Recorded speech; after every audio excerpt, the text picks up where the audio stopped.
à l'Université de Sherbrooke. Puis aujourd'hui, je suis avec Annabelle, une amie, mais aussi une R2 en médecine interne aussi à l'Université de Sherbrooke.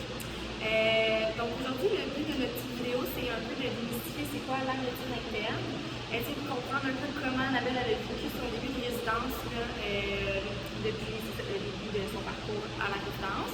Puis justement, essayer d'identifier c'est quoi la médecine interne, les moments marquants, puis parler un peu de tout ça ensemble, et aussi du Collège Royal, qu'est-ce que ça représente pour elle. Donc je vais peut-être te laisser un peu te présenter ton parcours, comment ça s'est passé là, depuis le début de ta médecine. Parfait. Donc, moi, c'est Annabelle, j'ai 24 ans.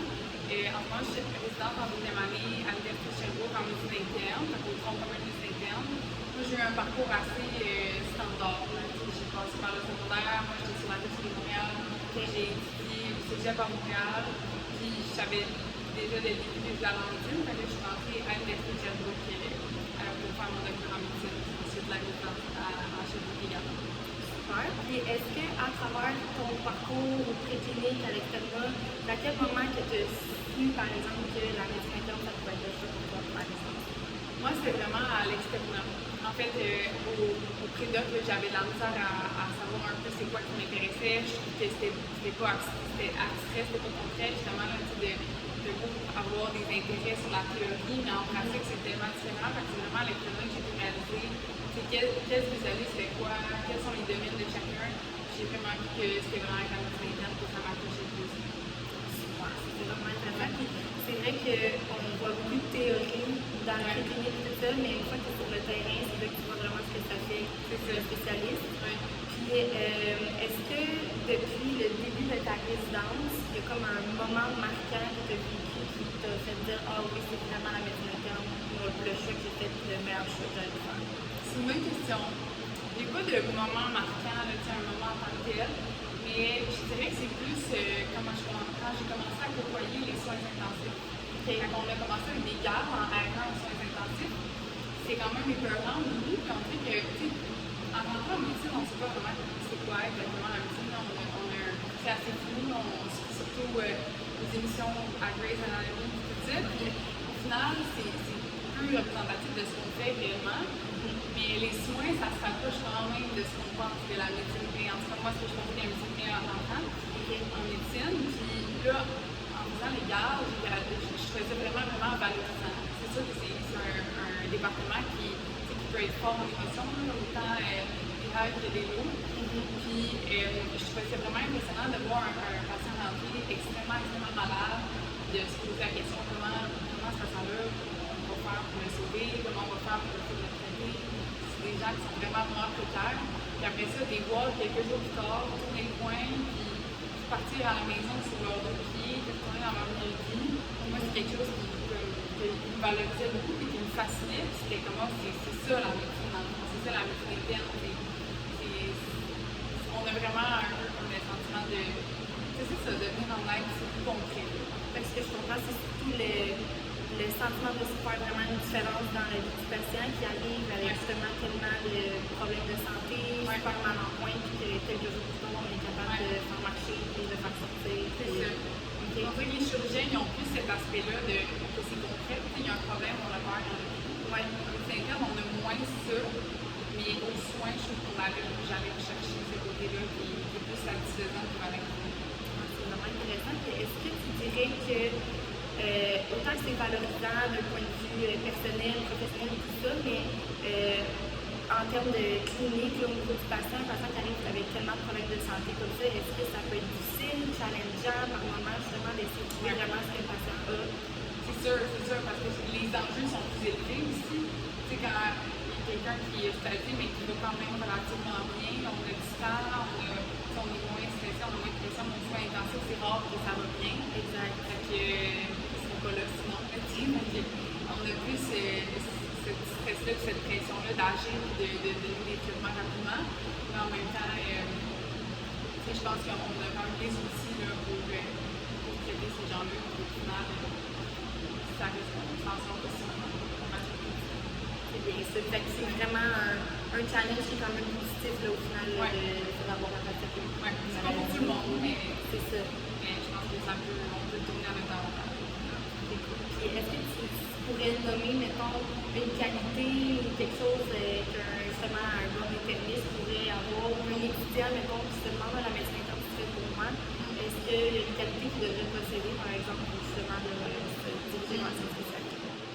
Je pense que pour être en médecine interne, pour être bon en médecine interne, il faut avoir beaucoup d'introspection. Il faut être quelqu'un qui est humble, qui sait reconnaître ses faiblesses et ses limites, parce que je pense qu'il y a personne qui se proclame maîtriser la médecine interne. Même en tant que patron, je pense qu'il y a personne qui maîtrise la médecine interne. C'est tellement vaste, c'est tellement à apprendre, c'est une formation qui est continue aussi. On ne peut jamais être au bout des connaissances. Si on arrive avec la prémisse qu'on connaît tout, c'est sûr qu'on va passer à côté de plein de choses. Tandis que si on reste ouvert d'esprit, puis qu'on dit, ah, il y a peut-être des choses que j'ai manquées, bien là, je pense que c'est là qu'on peut plus bénéficier du patient. OK. Donc, beaucoup d'introspection, être capable justement d'aller chercher de l'aide et faire du travail d'équipe avec nos collègues aussi. Oui, vraiment. En médecine interne, c'est vraiment important. On voit beaucoup de. C'est sûr que moi, je travaille dans un milieu universitaire, mais il y a beaucoup de spécialistes, de sous-spécialistes. On ne peut pas faire une filature et puis juste décider de. On ne peut pas travailler tout seul. Non, c'est ça. Puis, est-ce qu'il y a quelque chose que tu voudrais, par exemple, qu'un étudiant au doctorat en médecine sache de la médecine interne? Qu'est-ce que c'est vraiment pour l'aider à s'enligner dans cette spécialité-là? C'est quelque chose qui m'intéresse. Oui. Mais moi, ce qui m'a attiré la médecine interne, en fait, c'est vraiment que c'est la complexité des cas. Ça nous amène vraiment à creuser la tête. Moi, je vois ça un peu comme un casse-tête, au final, que le diagnostic, c'est qu'on rassemble toutes les morceaux qu'on a vus d'ensemble. Puis, c'est ce que je trouvais intéressant, c'est que je trouvais ça stimulant. Je pense pas que je vais jamais être confortable dans mon travail. Puis, c'est un peu ça que je recherche, c'est de se sentir challengé, de se sentir stimulé. Par contre, quelque chose que je pourrais dire aux étudiants en médecine, puis que moi je vivais beaucoup, c'est que c'est tellement un sujet qui est vaste, qui nécessite beaucoup de connaissances, ça peut être vraiment intimidant. Puis moi, je me souviens d'être étudiante en médecine, d'être à l'externat, puis de me dire, je ne serais jamais capable d'être en médecine interne, mais au final, c'est qu'on fait tout notre bout de chemin, il faut vraiment faire confiance au cursus, il faut vraiment faire confiance à tous nos apprentissages. Au final, le doctorat, c'est utile, l'externat, on en apprend beaucoup, la résidence, puis dès qu'on arrive sur le terrain, je trouve que la courbe d'apprentissage est vraiment exponentielle.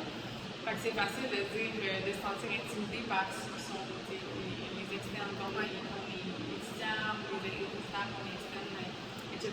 Mais on va tout se rendre, il faut juste se laisser le temps. Ouais.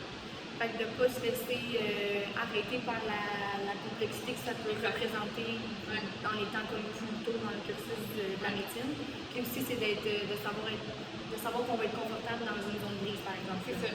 Dans la médecine. Pas s'attendre à tout savoir, au contraire. Être content d'en apprendre. Vraiment se mettre dans une position d'apprentissage. Parce que si on s'attend à avoir toujours la bonne réponse, on va être mal heureux. OK. Je pense que c'est pas juste en médecine interne, mais c'est quand même présent en médecine. Puis concrètement, en fait, la médecine interne, tantôt tu disais le tronc commun. C'est quoi la résidence? Comment ça marche? Oui. C'est toujours quelque chose que je l'ai à expliquer dans les spécialités. Dans le fond, le tronc commun de médecine interne, c'est 3 ans. Et là, on fait vraiment des stages de 1 mois dans toutes les spécialités. En fait, à Sherbrooke, on fait deux fois 1 mois dans toutes les spécialités de la médecine interne. C'est cardio, pneumo, néphro, hémato, onco, etc. Puis après ça, après 3 ans, là, c'est là qu'on choisit notre branche. On se spécialise, on choisit notre domaine. Puis là, c'est là qu'on fait le processus d'application. Puis que, dans le fond, on a une autre admission dans un autre programme là, qui va être dépendamment de la spécialité choisie. OK. Puis est-ce que tu peux décider de rester interniste général? La médecine interne générale fait partie des différentes branches. OK. Donc, est-ce que tu as besoin d'appliquer, dans le fond, quand même, à cette branche-là pour être sélectionné? Oui, certainement. C'est une application comme une autre. C'est comme une autre spécialité, mais les internistes, ils ont un peu comme leur dada à eux, ça dépend des centres. La pratique des internistes varie vraiment selon la grosseur du centre et la présence des autres spécialistes. OK.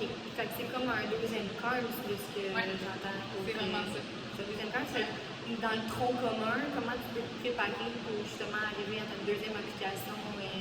pour te socialiser? Ouais. Ben, en fait, moi, je pense que le plus important, c'est d'arriver au tronc commun en étant ouvert d'esprit. Là, parce que s'il y en a qui arrivent et qui savent, moi, je veux faire de la vie marteau, à tout prix. Mais là, en ce moment-là, c'est dur de passer au travers de 3 ans. C'est quand même long, 3 ans, en étant juste, tu sais, fixé sur une spécialité parce qu'on n'a pas vraiment envie de s'oublier dans les autres spécialités. Je pense que ça nous ferme les portes. C'est numéro 1. Puis ensuite, pour le deuxième cœur, c'est un peu comme vous avez vu avec le premier cœur, c'est beaucoup d'introspection, le processus de cœur, les lettres de motivation, tout ça, ça nous fait vraiment penser à qui on est, c'est quoi nos valeurs, c'est quoi nos forces, c'est quoi nos faiblesses. Fait que ça, c'est un long processus, mais qui est quand même similaire pour le premier cœur. OK. Puis est-ce que, justement, vu que tu sais qu'il y a comme une deuxième application qui s'en vient, est-ce que tu peux te sentir encore un peu en compétition avec les collègues ou est-ce que là, tu as comme une autre application, tu vas encore être sélectionné, fait que c'est quoi t'es basé cette application-là? Mais c'est sûr que ça reste basé sur les évaluations. Après chaque mois, on a une évaluation par les patrons. Puis, il y a le CV, les implications restent ici, ils sont regardés aussi dans ces times-là. Ça inclut aussi la recherche. Après ça, pour ce qui est de la compétition entre les résidents, je pense que ça dépend des milieux. Moi, j'ai la chance d'être dans un milieu où je ne le ressens pas vraiment. C'est sûr que comme on est comparé entre nous, mais au final, il faut que tu te concentres sur toi. Il faut que tu fasses ton chemin à toi. Puis, je pense que de se comparer avec les autres, c'est ce qui devient toxique. Mais les patrons, c'est pas quelque chose qui nous font sentir non plus. Puis, oui, on a des évaluations à chaque mois, mais on a combien de mois dans tout notre tronc commun. C'est quand même long, 3 ans, donc ça se dilue au final. Je pense qu'on le banalise, mais on le voit différemment qu'à l'extérieur, je pense. Okay. Parce que l'extérieur, c'est plus une courte période. Là. OK. Fait que là, t'as comme un plus longtemps, puis t'es encore en position d'apprentissage, puis fait que tu vois pas ça comme un désavantage d'avoir comme un deuxième camp qui s'en vient, puis de comme être évalué un peu en sachant qu'il y a ça qui... Je vois pas ça comme un désavantage, je suis sûre que c'est une difficulté. Que les autres programmes n'ont pas, mais c'est sûr, je pense qu'au final, on est comme tous dans le même bateau, fait que moi je le vois pas vraiment comme un désavantage. Vraiment, c'est ça. Comme ça que mon programme est fait, puis je me pose pas trop de questions, mais c'est sûr. Puis là, dans le fond, la médecine interne, c'est une spécialité en soi. Fait qu'on a plusieurs autres spécialités aussi là, qui peuvent être des choses aussi là, pour les étudiants en médecine. Mais vous êtes chapeauté un peu par le Collège Royal. Est-ce que tu sais un petit peu ce que c'est le Collège Royal? Oui. Je suis pas la pro du Collège Royal, mais moi, comment je le vois, le Collège Royal, c'est une organisation qui nous, dans le fond, justement, nous chapeaute, nous encadre dans notre apprentissage, dans le développement professionnel tout au long de notre cursus à la résidence. Je pense non seulement aux agréments, parce que c'est eux qui font l'agrément des différents programmes de résidence, qui s'assurent qu'ils nous fournissent les outils nécessaires pour devenir des bons patrons, devenir des bons médecins. Que ça soit dans un climat qui est adéquat. Sinon, je ne peux pas parler du Collège Royal sans parler de l'examen du Collège Royal, qui est un peu l'examen redouté, je dirais, pas plusieurs, mais qui est tellement nécessaire. Nous, dans le programme de médecine interne, c'est à Acte 3, donc c'est l'année prochaine. Puis, c'est sûr que c'est un gros examen, mais moi, je le vois un peu comme l'objectif ultime. Je le vois comme le point culminant de tous nos apprentissages. C'est quand même reconnu à l'hôpital que, en tout cas pour nous en médecine interne, que les résidents R3, juste avant ou juste après le collège, ils ont énormément de connaissances. Ils ont comme plus de connaissances théoriques que n'importe qui dans l'hôpital. C'est vraiment impressionnant. Puis c'est quelque chose que, au final, je suis excitée d'avoir cette quantité de connaissances. C'est des choses qui vont me servir toute ma vie dans ma carrière. OK. Super. Puis est-ce que le Collège Royal, vous avez comme une communication avec eux quand même souvent en tant que résident? Est-ce que c'est plus comme une organisation un peu à part entière, puis on n'en parle pas tant souvent dans votre day-to-day, ou c'est quand même quelque chose qui en fait partie? C'est pas quelque chose qui fait partie activement de notre quotidien, je dirais. Nous, c'est ça, on l'associe surtout à l'examen, puis puis à l'agrément. Puis tu sais, on le sait qu'il est là quelque part, puis tu t'assures que les programmes se passent bien, puis que les femmes soient adéquats aussi. Là, mais ouais, on n'a pas vraiment de contact direct sur une base quotidienne. Ouais.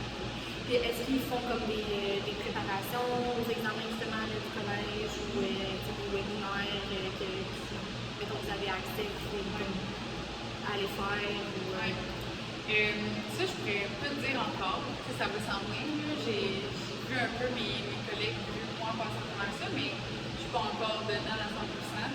Mais je sais qu'il y a, tu sais, il y a des gens qui organisent des fins de semaine, il y a comme des reviews, puis ils font en sorte que c'est vraiment une grosse revue de la matière, là, vraiment, c'est par spécialité, puis qui permet aussi de nous aiguiller sur c'est quoi les notions à connaître pour cet examen-là. Ouais. Fait que, tu sais, je sais qu'il y a un encadrement qui compte, là, mais je peux pas tenter plus. ça va venir prochainement? Ouais. Pas trop vite. Oui, c'est ça. Puis, dernière question, en fait, pour terminer. Là. Si tu avais un conseil, par exemple, à donner à un étudiant comme moi qui est en deuxième année ou à un externe là, qui va appliquer bientôt pour le CARMS dans son choix de spécialité, qu'est-ce que tu lui donnerais comme conseil? Moi, je dirais de rester ouvert en allant, en rentrant à l'extérieur, de vraiment rester ouvert à toute spécialité parce qu'on ne sait pas qu'est-ce qui pourrait nous surprendre. C'est vraiment difficile de dire c'est quoi nos intérêts et qu'est-ce qui fonctionnerait plus à notre personnalité quand on ne l'a pas essayé, qu'on n'a pas eu les mains sur le terrain à le faire. Moi, je pensais pouvoir faire la chirurgie orthopédique au début, on s'entend que c'est une chance de c'est de vraiment rester ouvert, de se faire confiance aussi. Là, je pense que c'est dans le processus de faire, c'est facile de se sentir intimidé et de se dire, mon Dieu, s'il y a un tel contingent ou tel programme, je ne veux même pas m'essayer parce que je ne pense pas rentrer, mais au final, si tout le monde faisait ça, personne ne rentrerait. De vraiment de rester ouvert, puis qu'une fois que vous trouvez quelque chose qui vous intéresse, ou une passion quelconque, ben, c'est d'y aller à fond, de faire ça. Rester ouvert, rester confiant, puis de se lancer quand on trouve quelque chose qui nous plaît, c'est la clé. C'est ça. Super. Merci beaucoup pour ton partage aujourd'hui. Merci.